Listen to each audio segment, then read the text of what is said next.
সবাইকে good morning. But প্রত্যেক দিন সকালবেলা উঠে জানো তো এখন একটা কী অভ্যেস হয়েছে, এই যে এই ঘরের জানলাটার মধ্যে বসে থাকতে আমার এত ভালো লাগে প্রত্যেকদিন সকালবেলা ঘুম থেকে উঠে। আর এখানে বসে বসে দেখো এখানে উচ্ছে গুনি, ঠিক আছে, এই যে এখানে উচ্ছেগুলোকে গুনি, এখানে হয়েছে দুটো, ওখানে হয়েছে একটা, তিনটে, তারপর ওদিকে হয়েছে আরও।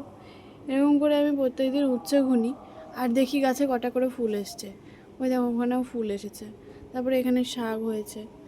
মানে এখান থেকে অনেক অনেক কিছু দেখা যায় এখানে।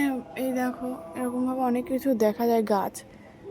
তো আমি এখন প্রত্যেক দিন একটা অভ্যেস হয়েছে কি বলো তো, যে এখানে এসে এই গাছটাকে দেখা, গাছটা আবার আরও বাড়াতে হবে কি না, আরও কিছু লাগবে কি না গাছে, তারপরে মাটি শুকিয়ে গেছে কি না, জল দিতে হবে কি না। জল দিতে এসে প্রত্যেক দিন মানে সকালবেলা উঠেই আমার কাজ হচ্ছে নিজের ইসেরা না, মানে নিজের কিছু করা না।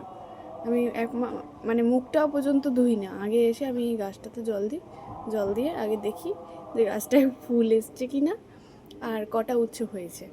এটা আগে আমার কাজ সকালবেলা উঠে, ঠিক আছে তো। আর আর এখানে দেখো এখানে এই গাছগুলো না আমি সরিয়ে দিয়েছি, সরিয়ে দিয়ে তোমার তো কালকেই দেখালাম যে আমি বাইরে রেখেছি। আর এখানে দেখো রোদটা আসে, এত ভালো লাগে। আর এখানে কিন্তু ফটোগুলো খুব ভালো ওঠে এই টাইমটা, জানো তো। এর জন্য আমি এই জানলাটায় এসে সকালবেলা আগে বসে থাকি। তো সেজন্যই আমি আজকে তোমাদেরকে দেখালাম যে আমি এখানে এসে প্রত্যেকদিন সকালবেলা ঘুম থেকে উঠে আমি কী করি। নিজের ওপরে কোনো ইসে দিই না, নিজের ওপরে কোনো মানে মুখ ধোয়া বা নিজের স্কিন কেয়ার করা এইসব আগে করি না। আগে উঠেই আমি আগে এই গাছগুলোর ওপরে আগে কেয়ার করি।